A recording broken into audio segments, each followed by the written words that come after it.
if you're trying to do live with counting, uh, looking at individual frames at 141 frames per second just doesn't really make any sense.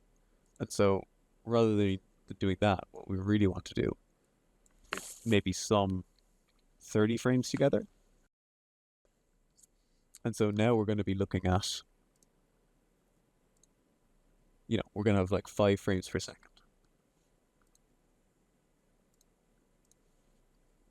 And hopefully that'll be enough to actually see something. Yeah. So you can actually you'll be able to see in your FFT, you could possibly do some stigmation.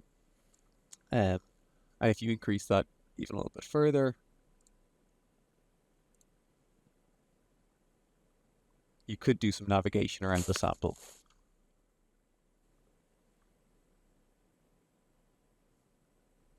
And find some different areas, even in counting. And so counting is quite usable, and we think actually it should be used a little bit more in material science applications,